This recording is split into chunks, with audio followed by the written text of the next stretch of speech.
Okay, I know you're probably confused, like, yo, what happened to the channel? Listen, just go watch the last video and it kind of explains that for you. Also, I know I'm back. Moving forward, I kind of want to try different things with this channel. It's not just going to be like the same NBA topics, even though ironically I'm talking about the NBA right now, but I want to make this channel like way more like yapping, basically. It's just going to be yapping, genuinely. But I want to do that because I really want to try to limit the cuts that I do in between videos just for myself. You know what I'm saying? Like, it might be boring to some people. I don't care, okay? Somebody might enjoy it. Who cares? So, you might just see a cut right there. But, like, listen, that's what I'm trying to fix. I'm trying to find the right words, not just trying to repeat the same words repeatedly. You know what I'm saying? Like, it's just different vocabulary, bro. So, yeah, not just NBA topics. I know I tried to do, like, a formal, very, like, concise episode before, and I felt like that was cool. But, to be honest, like, that's not really authentic, bro. Like, I really want to be, like, bring out, you know, something from the heart. I have the timer at 20 minutes, so anything over that, I gotta cut it short because that's just how I have to get my point across in those 20 minutes. And I feel like if I failed at doing that, then I don't think the quality of the video is that good. You know what I'm saying? If you can't get your point across in 20 minutes, I don't know if it's a good video, in my opinion. Maybe it's just me. And also, something about podcasts in general that I have to address. It's like, I love doing it, like, you know, just talking about different stuff and kind of keeping the flow of a conversation going.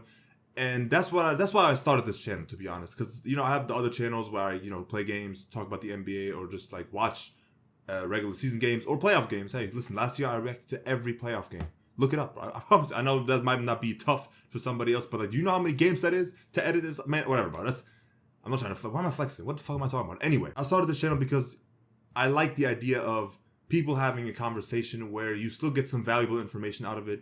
And, I mean, that's why you probably clicked on this video, too, because you might have thought, hey, I'm getting, you know, valuable information, but instead you're getting this yapping session right now. But it's necessary moving forward. That's why it's here.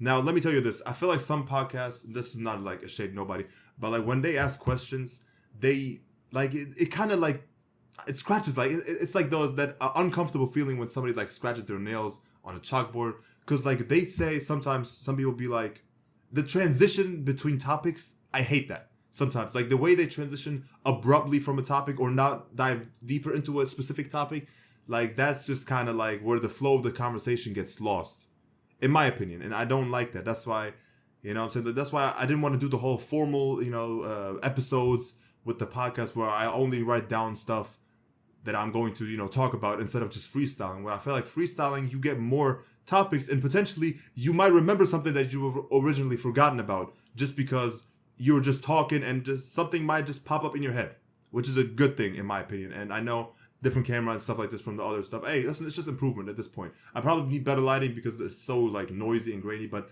listen, I hope y'all don't mind, but hey, we're here. Now with that out of the way, that does not mean I'm about to upload daily. Don't get it twisted, okay? But it has to be at least, we have to start somewhere, okay? We got to build consistency. Stop with the excuses because I've been saying, oh, I'm sorry for being gone for like, come on, man, stop it.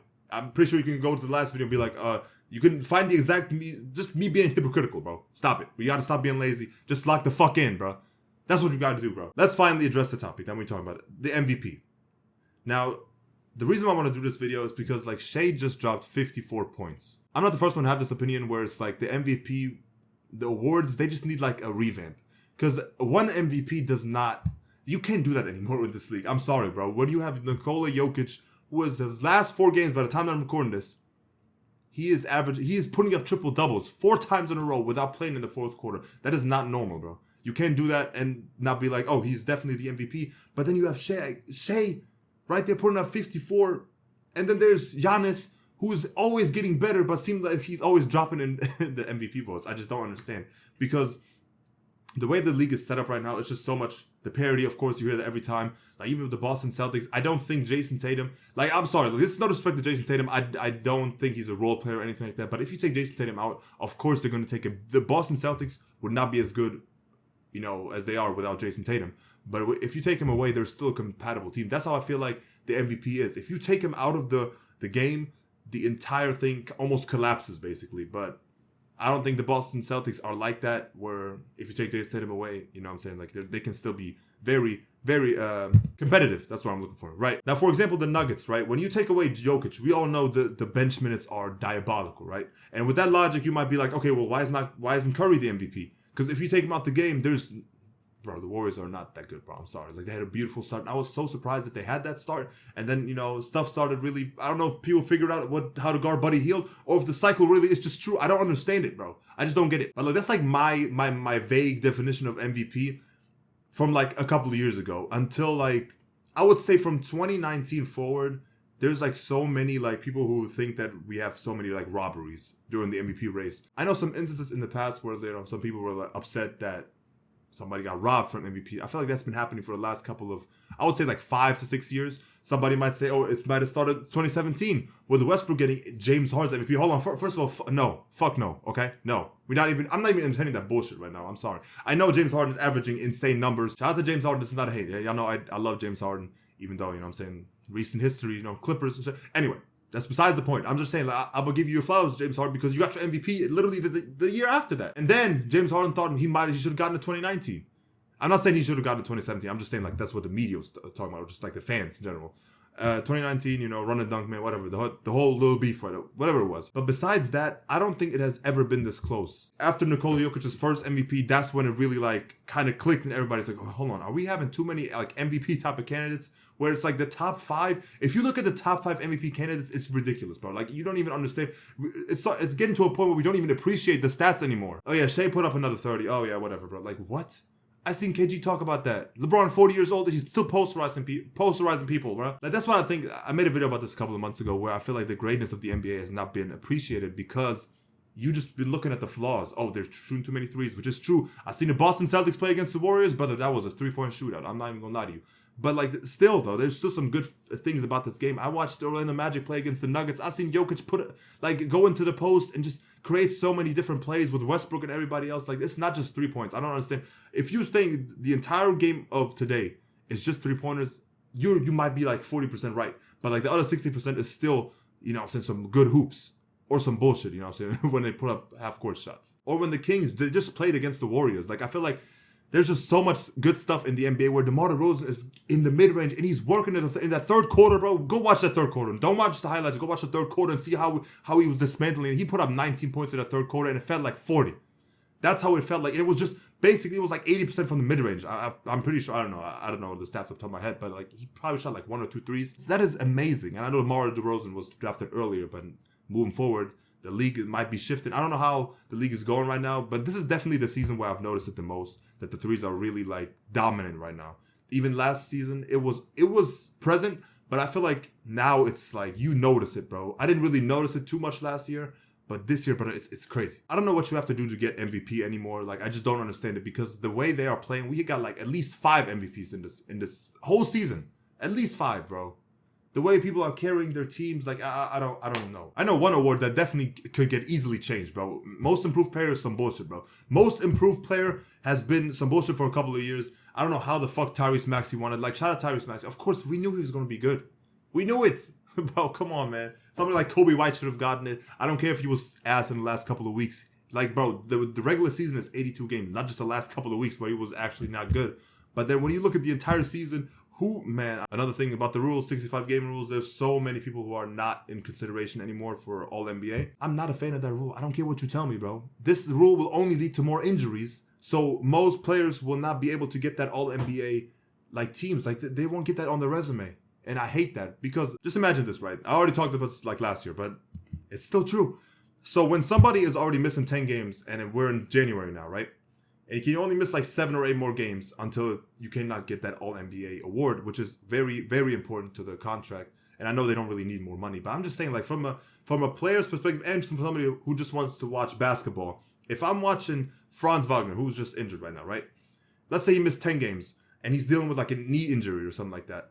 Now in his mind, or the team is telling him, yo, you can only miss that many amount of games, so maybe you should try to force it to play the game and then, maybe potentially risk another, re-injury, re-aggravate the injury, and then you're out for even more. Now the Magic is looking like, oh, what the fuck is going on? Now he might be out for months instead of just weeks. You get what I'm saying? That's the same shit I said last year about Joel Embiid. And what happened? He was out for months, came back in the playoffs, and what happened? He re-aggravated the injury. And I told you this was going to happen. It was all because of that rule. I promise you, bro. Joel Embiid only got injured because of the rule. I still remember that game vividly against the Warriors where he hurt his knee and he was out. Now, I can't tell you his recent injuries from this season because I've not been paying attention like that to the 76ers because they don't really interest me like that. Like, I was really hyped to see like how PG and Maxey and, Embiid were going to play together because I fuck with PG, of course, right? But, you know what I'm saying? After that game 6, it's just like those playoffs where it's like, bro, what's going on, bro? What's going on? It was a bit questionable, but like I think PG is definitely somebody who can adapt to like anybody's play stuff. I'm glad that at least Tyrese Maxey is hooping, so like that's a plus for Philadelphia. So I would never trade him, never let him go. Tyrese Maxey ever. I don't care who they offer. If they offer Giannis, I'm not letting him go. I don't care what nobody says. Actually, never mind. Hold on. I might be tripping, bro. That is Giannis, and imagine Giannis and PG. Oh shit. I don't know. I'm acting like they wouldn't have to give up PG for Giannis as well and Tyrese Maxey. Yeah, come on, I'm tripping. We have basically 4 guys averaging 30 points in this whole season. And you want to tell me that only one MVP? I hope people make sure that the last couple of years get documented very, very well because there's so much greatness that happened throughout those entire 5 years. You have to realize, bro, Steph Curry and LeBron James still going crazy. KD, Westbrook, Harden. But yes, I put Westbrook in there. What's up? I had faith in him before the fucking Nuggets, bro. Everybody want to be on dick now, bro. Everybody want to, and I'm here for it. I'm okay with it. But just keep that same energy, bro. I swear to God, he was getting 9 minutes in the playoffs. Yes, I will keep bringing that shit up, bro. That was the stupidest thing I've ever seen in my life. I'm going to make a video about it, and I'm going to show y'all what happened in that playoff series specifically because there's no way. He did not just become a brand new player all of a sudden. Yes, he adjusted to his role to the Denver Nuggets because he's such a good player. And Nikola Jokic, they complement each other. That's called chemistry. That's called being two. Like that. Of course, I'm giving Jokic credit. Of course, I'm giving Coach Malone the biggest credit of all time, brother. For him to actually play him like a point guard, to not let him just be in the corner, let him play make. Most of the time, he's not going to be in that corner, and I hope we can do that moving forward. Unlike T. Lue, because T. Lue, in the first year, we're going to talk about this. I don't care. This went from MVP to whatever the fuck this is now, right? This man T. Lue, right? First year, Westbrook, Clippers, 2023. Beautiful game, by the way. Go watch that first game against the Kings and Clippers. One of my favorite games ever. I don't care. Nobody was playing nobody was really playing like crazy defense, but it was so much fun to watch. Going double OT, 170 points up. Like I like that shit. I don't care. Like it was fun to watch. It was a competitive game. Felt like the playoffs, and he put up a double. You know why? Because in first game, like 18 assists. Dog, and he had the ball in his hand, by the way. Got that out the way. Okay, first game, also a very good debut. By the way, he adjusted to his role to the team because the coach was like, hey, I'm put the ball in your hand and you do what you got to do. Cool. We fast forward to the playoffs. PG and Kawhi get injured. Unfortunate. It is what it is. Westbrook puts up 25 points per game against the Suns alone. With Norman Powell as well, you know what I'm saying? That was pretty fun to watch. I liked it. I was like, okay, cool. My favorite player is back. They said he was washed. He beat the washed allegations back then. Then 2024 happened. First 3 games, we were cooking, brother. I don't care what nobody says. Yeah, we lost against the Jazz that one game. I remember all these games specifically because that was a very specific, very important time, bro. I needed that ring, bro. I need that ring. James Harden comes to the team. At first, I'm like, okay, cool. Probably going to be starting both. Westbrook going to have the ball, and James Harden's going to be a 2, kind of like how Jamal Murray is right now. That's what I thought would make sense. Nope, fuck no, bro. We gave James Harden the ball, and now all of a sudden there's a miscommunication. 4 people who are so insanely talented cannot have the ball at the same time. Obviously, we know that. Westbrook goes to the bench. Production dropped. Everything dropped. He don't really get the ball a lot. And now when he's coming off the bench, he's not even really directing all the plays. He should be directing 90% of the plays, brother. Not bad, bro. I'm doing too much. Going back to the past, bro. Too much trauma, I guess. But nah, we got to talk about this. But it's a new year, bro. We're going to revisit that. I feel like this is a good video to segue into that. We were talking about the MVP. You know who's the MVP? Tyronn Lue, bro. Like, I have so much respect for T. Lue for coaching, believing in Russ. And then after James Harden came, just that shit went all out the window. What do we do? How does that tie into the MVP? It does not. I'll tell you right now, it does not. I'm sorry. Hopefully I was able to give you some food for thought. But, like, this is just me rambling, okay? I have to get it off my chest. I just realized the point I was making was there was greatness in the last 5 years. Let's go back to that. The original point I was making. The last 5 years you have seen so much greatness that I feel like MVP trophy is not going to able to represent that. A chip, most improved player, no, nothing. No DPOY is going to ever. I know you can really showcase a season fully, but like these last couple of seasons they have been special, like more than like the other seasons. In my opinion, I might be wrong. I know like the product has kind of like just what we're seeing, like the basketball aspect has been kind of iffy. But besides that, like it has been like we've been seeing some phenomenal things, bro. 70 points. I know some people might think that's a bad thing that we've seen like 3 70-point games. I really might be biased because the 2022-2023 season is probably my favorite regular season of all time. Because you gotta remember that there's so much So many storylines happened in that season alone, which is just so much fun. It's definitely up there with the funniest season of all time. You cannot tell me that, because the season we had before that was boring. Somebody prove me wrong. That I would love to. Like, I'm not hating on nothing. I would love to be more, I would love to learn more about like stuff that I've missed. Maybe like potential storylines. I just like to see that stuff in the NBA. Mixing the entertainment with the whole basketball stuff is always fun to me, unless you fuck with the rules with the refs and shit like that. Then it's okay. Let's put it out the window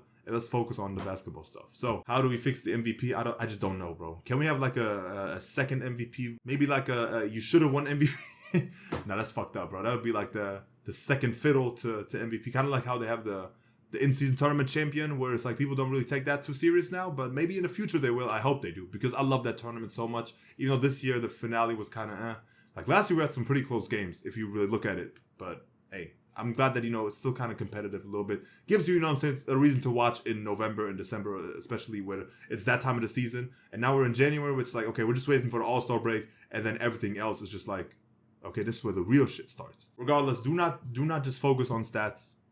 MVP, like, it's just, you cannot argue MVP right now. Everybody has a case for MVP. The top 5 have a case for MVP in points per game, and everybody, whoever you think is the top 5 in MVP, they have a case. No matter if you want to deny it or not, you have a case. It is the truth. There's nothing I can't tell you, bro. Yeah, in 2017, you maybe had like 2 debates where it's like, okay, it could have been Russ or James. But and then who else? Maybe LeBron James. I don't know. Like I wasn't really watching like that back then, I'll be honest. It seems like over the years there have always been more people added to that MVP conversation when the league has just gotten so much more talent. It is the truth. Like, how is the MVP race going to look like in 10 years? Are we going to look at the top 10 and be like, yo, all of them in the top 10, whatever the top 10 players in the league are, whoever they are, right? They deserve a spot and they deserve a shot at the MVP. Which is crazy to say. Like, it's only going to get better, bro. That's the beauty of the league. But then you're also going to be like, oh, well, they're just going to shoot threes, and then that's how they get their stats up, inflated stats, and all. Shut up, bro. Please, just shut up. I could literally go to the last Denver Nuggets game against the Magic, watching Jamal Murray work from that left wing and just doing his tween mid-range, and then, like, you already know what he does. Kyrie Irving, do I even have to say anything? What do I always say, y'all? I always say, if I watch a 20-minute highlight video of Kyrie Irving, I might just start crying. Because it's just like, it's art. I think that's enough yapping for today. Hopefully y'all enjoyed me coming back to this. And if you didn't, I don't care. This is just for my practice. By the way, I didn't even mention this. I was going to do this. I always wanted to do this because I wanted to focus on just speaking in a flow state. That is really the main goal I'm trying to make with this channel. It's not going to be like super edited down and like, at least I don't think so. Maybe if you get like interviews in the future, like, I don't know. We'll see what happens. But like the main point is I'm trying to just be in a flow state and just keep talking so I can do less cuts and shit. You know what I'm saying? Like, I just want to be like I want to keep the conversation going. And I just did a cut. I just know I know I did. Right? But like I'm trying to limit that because that kind of interrupts the conversation that I'm having right now. Y'all let me know what y'all think. Hey, 2025, go check out the other channels. I will be uploading. I promise y'all, no more lazy shit, bro. Please. I need to lock in, and you need to lock in too, bro. Whatever you're trying to do, bro, you can do it. I don't care what nobody says. Go watch the other videos as well. Love y'all, and I'm gonna see you on the next one. And do not forget, it is still Denver in 6.